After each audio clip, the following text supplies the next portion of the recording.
Hi, I'm designer Jen Gallacher with a Create Today video hosted by Scrapbook and Card Study magazine.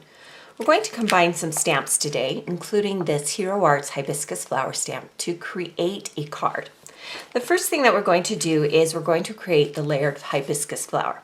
We're starting with the lightest color, which is So Saffron from Stampin' Up, and this is a pigment ink stamp so that when you stamp it, it is the color that it appears on the stamping block.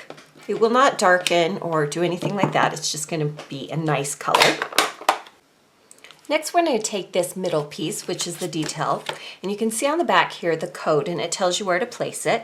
So you want to take your stamp and place it so that it's face down as if you had already stamped it. And then you want to match that image to the stamped image or the code. And once you get it perfectly placed, pick it up with your clear acrylic block. Then you're going to want to use a middle tone color. This is a crushed curry from Stampin' Up.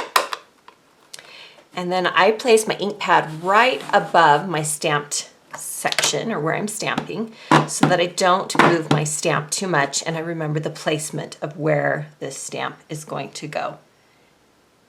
And then I'll carefully stamp that slightly darker color onto the first color. You can see it's filling in the details. Again, it doesn't have to be perfect. You want to get it as close as possible to the code that is shown either on the back, or sometimes you can download these from the website. We're going to do our third color next, and that is going to be Delightful Dijon. Flip this over and pick up the next piece, which is going to be here at the bottom. You always want to refer to the code so you get the exact piece that you want. It can be a little bit confusing about which piece goes where. So this piece is going to go right here. Again, it's face down.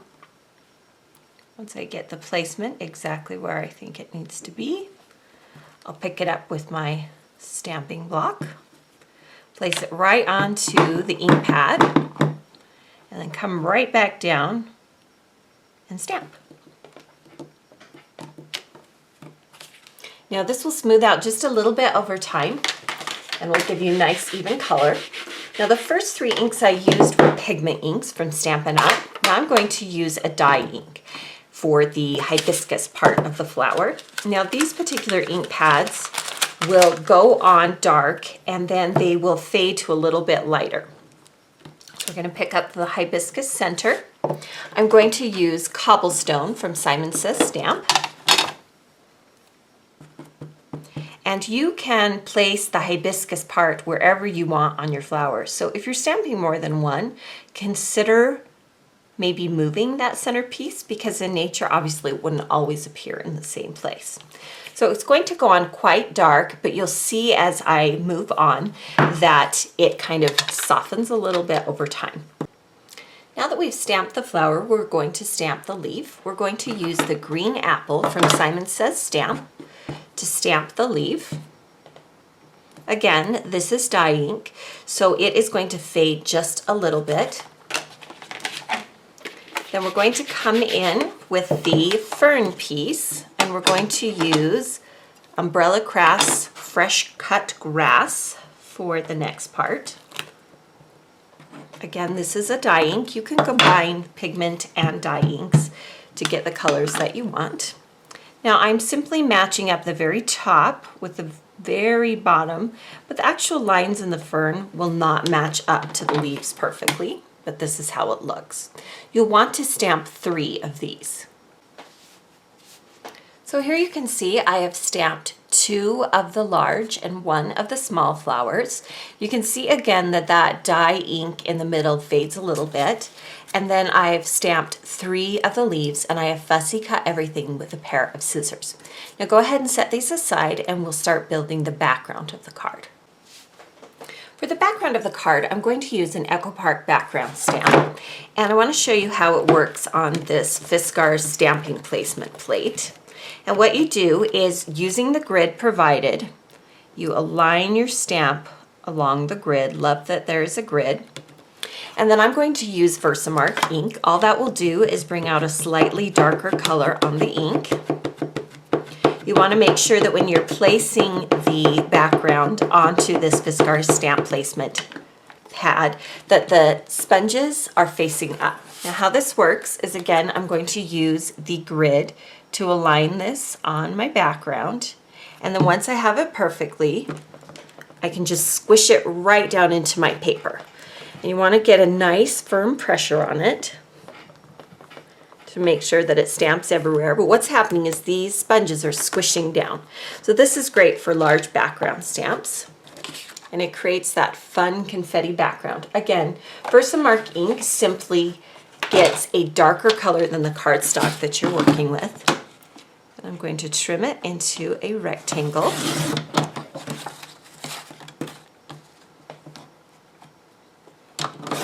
Using a paper trimmer.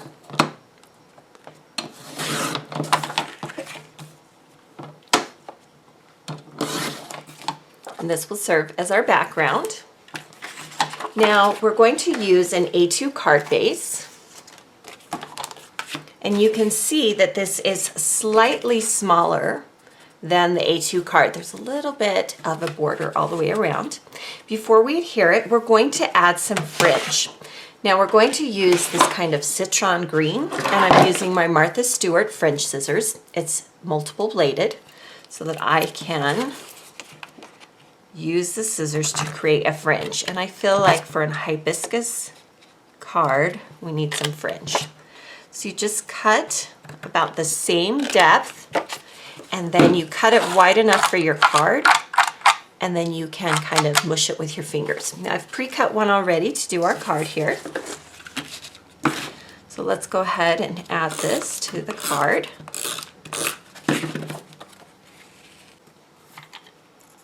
We'll add some adhesive to the top of the fringe and tuck it behind that tan background, and you want to make sure that there's the same width, and then use your fingers to kind of muss up and crinkle some of that fringe so it's a little more realistic.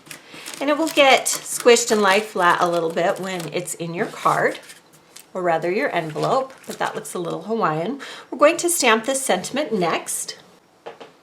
For this sentiment, we're going to use a sentiment from this Echo Park stamp. Again, I will link you, or rather list out the supplies that I've used. I'm using Not Quite Navy for the ink color from Stampin' Up, and a very dark blue cardstock. Make sure this is nice and dark. And we want to make sure it is stamped straight. Stamp nice and firm. You can see how nice and dark it looks.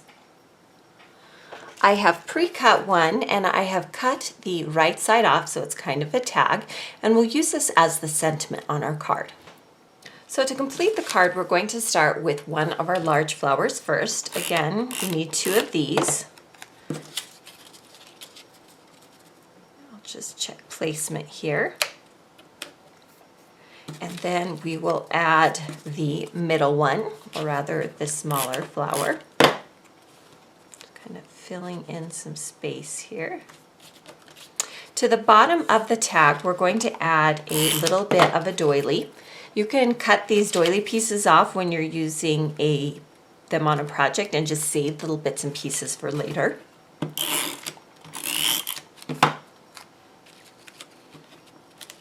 Just make sure when you put it on your card you don't obscure any of the title.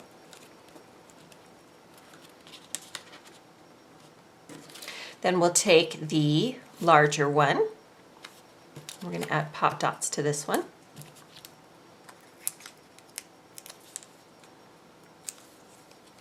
I think I'm going to move this a little bit above, just to make it a little more dynamic here. Sometimes I'll just play with the placement until I get it how I want.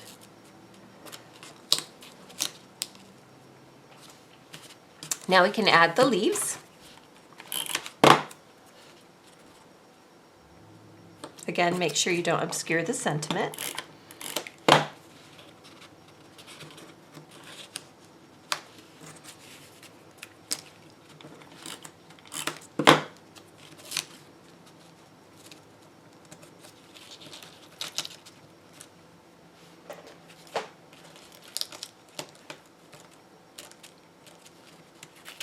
And I will just kind of keep messing with it until I get it so that I can read everything and the placement fits. And then I'll push everything down just a little bit. So here you have a card that uses several different stamp sets to create a thank you friendship card. Thank you for joining me for this Create Today video. Be sure to subscribe to the Scrapbook and Cards Today magazine YouTube channel so you don't miss out on any of our tutorial videos, and visit our website to subscribe to our magazine.